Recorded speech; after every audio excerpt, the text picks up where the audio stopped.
Bonjour tout le monde, merci de nous suivre sur Studio Saint-Jean. Aujourd'hui, nous sommes au jardin de Sainte-Blaise pour rencontrer Jacinthe Bruneau, maraîchère, qui va nous parler de tout ce qui se passe ici, tout ce qu'elle prévoit pour cet été. Vous voulez en savoir plus? Suivez-nous! Ici Louis Lemieux, votre fier député de Saint-Jean à l'Assemblée nationale du Québec. La chaîne télé que vous regardez en ce moment, sur Facebook ou sur YouTube, c'est Studio Saint-Jean, la chaîne télé de votre député au service de la communauté. Depuis 6 ans déjà. D'ailleurs, merci de nous être fidèles et de partager les entrevues que vous considérez plus importantes ou pertinentes, parce que le but de l'exercice, c'est de parler, de se voir, de communiquer, pour mieux travailler ensemble dans notre communauté.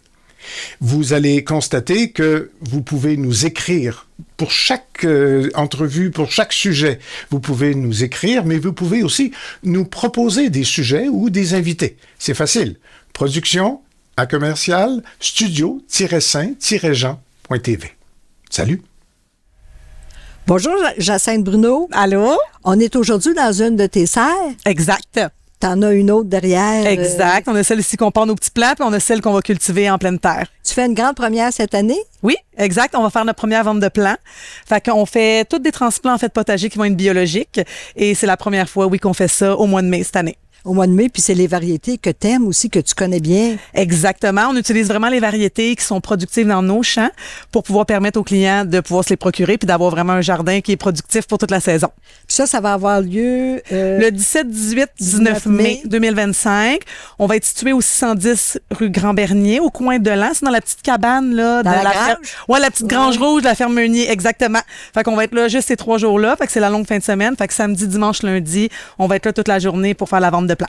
Ça va être le temps de prendre des plants forts, vigoureux, puis des bons plants aussi, hein? Exactement. On se trompera pas avec les variétés. Non. Des tomates, tout ça. Tomates, on a vraiment de toutes les couleurs. Tomates cerises italiennes, des rondes de chaque couleur. Puis vraiment choisies pour la productivité. Tu as plein de variétés. Tu as des concombres aussi. Tu as plusieurs fines herbes. Oui, on passe vraiment des fines herbes, concombres, poivrons, tomates classiques, mais on a aussi des choux, des haricots, melons d'eau. On a une trentaine de variétés qui vont être disponibles pour l'achat. Voir des melons d'eau, c'est le fun, ça? Oui. Les gens sont souvent surpris que ça pousse ici au Québec, mais oui, les melons d'eau peuvent être produits au Québec. Jacinthe, dis-moi, qu'est-ce qui t'a amené à devenir jardinière ou qu'est-ce qui t'a amené? Je pense que tes parents font pas d'agriculture du tout. Non, je viens pas d'une famille agricole. J'étais massothérapeute, puis à un moment donné, j'avais le goût d'un changement de carrière, là, après comme 7 ans que je faisais ça. Je me suis dit, je savais pas dans quoi me diriger. J'ai une amie qui s'en allait au cégep à Saint-Jean, puis je me suis dit, ben regarde, je vais m'inscrire moi aussi. Fait que le programme d'agriculture était là, c'était à Saint-Jean. Le cégep, c'est très abordable, donc je me suis dit, je vais m'essayer. Puis finalement, j'ai complété mes 3 ans, puis je suis là aujourd'hui. Quel changement de carrière? Oui. Ça prend aussi du vouloir, de la volonté. Quand tu n'as personne en arrière de toi, la terre, tout ça, comment t'as démarré? Ben pour vrai, le programme de gestion et technologie d'entreprises agricoles, c'est vraiment, on est formé autant sur la gestion que sur la production. Fait que ça nous aide vraiment à, oui, planter dans le champ, établir des plans pour le faire, mais aussi de savoir gérer, de calculer au niveau financier, voir si on arrive dans le positif à la fin de l'année. Fait qu'on est vraiment bien formé. Ça te prend du personnel aussi? Exact. On a commencé tout seul. Je vous dirais que j'ai personne à temps plein à la grandeur de la ferme qu'on a.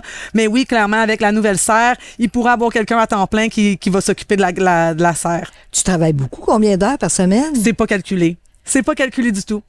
Je vous dirais que je fais à peu près une semaine de travail normal, mais je compte pas mes heures. L'été, tu fais des paniers bio à partir du printemps même, à partir du mois de juin, je crois. Hein, ça commence on essaie toujours de partir à la mi-juin, mais là, comme ça dépend, comme on a un printemps un petit peu plus retardé cette année au niveau du séchage du sol. Donc, on va peut-être commencer un petit peu en retard, mais ça va toujours être en juin. On espère mi-juin, mais habituellement, c'est la dernière de juin, le premier panier. Puis les gens qui sont seuls ou en couple peuvent facilement acheter un panier chez toi. Oui, dépendamment de comment que les gens ont besoin de légumes, ça convient pour une famille de 2 à 4 personnes. Puis nos abonnements sont soit hebdomadaires, donc à chaque semaine, ou on peut le prendre aux 2 semaines. Et on a beaucoup de clients qui vont partager le panier avec quelqu'un d'autre aussi. Dis-moi donc, quelle sorte de variétés vous avez de légumes dans tes paniers? On va cultiver environ une 40aine de variétés de légumes, ce qui permet vraiment aux gens d'avoir des paniers complètement différents du début à la fin de l'été, vraiment pour vivre la saison avec nous. Chaque panier va contenir entre 7 et 11 variétés. Fait que il y a tout le temps les légumes classiques si les gens sont inquiets. Fait qu'on va retrouver des poivrons, concombres, tomates, laitue. Mais chaque panier, on va rajouter un petit quelque chose de plus. Ça peut être, par exemple, en début de saison, du bok choy, du chou chinois, des cerises de terre, des radis, il va y avoir des carottes, des betteraves, melons d'eau. Fait qu'il y en a vraiment pour tous les goûts. Puis c'est ça, ça permet d'avoir vraiment une grande variété, des paniers qui se ressemblent pas aussi. Ça aussi, ça nous permet de cuisiner saisonnier, comme on cuisinait dans ma jeunesse. Tout était toujours nouveau. Chaque mois apportait une nouvelle variété. Dis-moi, à quel endroit on va chercher ces paniers-là à Saint-Jean? Nous, on est vraiment chanceux parce que le Renault Iberville, qui est un marchand propriétaire, nous permet d'avoir notre point de chute là-bas, qui est les jeudis soirs, vers entre 4h et 18h30. Donc, les gens viennent vraiment à chaque semaine récupérer leur panier, chaque semaine ou aux 2 semaines récupérer leur panier. C'est un peu en formule style mini-marché. On a une petite tente dans le stationnement avec les produits sur la table. Les paniers sont prémontés, mais les gens ont le droit d'échanger des produits. Donc, si vous aimez pas les bok choy, par exemple, on peut changer les bok choy, mettons, pour plus de carottes, par exemple. Fait que vous êtes très flexible. Oui, on est flexible. C'est ça le but aussi. Est-ce qu'on peut encore s'inscrire pour les paniers? Oui, il nous reste encore de la place pour la saison. Si les gens veulent s'inscrire, ils peuvent aller sur notre site web, lesjardins-de-saint-blaise.com, pour aller faire leur abonnement. Sinon, ils peuvent aussi nous appeler, visiter la page Facebook, nous écrire sur Messenger. On est flexible là-dessus. Puis tu as un kiosque aussi ici à Sainte-Blaise, je crois, pour vendre tes légumes. Oui, exact. On a un petit kiosque libre-service, fait que c'est en bord de rue, un petit kiosque bleu qui est ouvert à justement quand les paniers débutent, donc à la fin juin. Le kiosque est libre-service, fait qu'on met les produits qui sont disponibles à la semaine. On a sur la page Facebook là, on met les produits qui sont là chaque semaine. Les gens viennent dans le kiosque, paient et après ça peuvent partir avec les produits.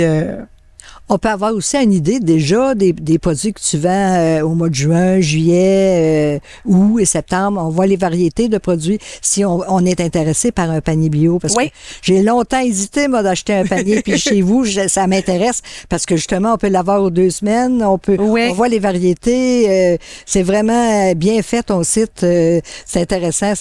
Oui, dans la foire aux questions, on peut voir des exemples. Fait qu'on on vit vraiment la saison avec nous. On voit qu'en début de saison, c'est plus comme de la verdure, mais après ça, les tomates embarquent, les poivrons, les concombres et tout. Fait que ça permet vraiment aux gens de vivre la saison avec nous, qu'est-ce qui pousse au Québec, puis d'y aller avec la saisonnalité. Fait que j'invite les gens de venir ici, à ton kiosque cet été, puisque c'est le fun, puisque à Sainte-Blaise, il y a beaucoup de productions de toutes sortes. Hein?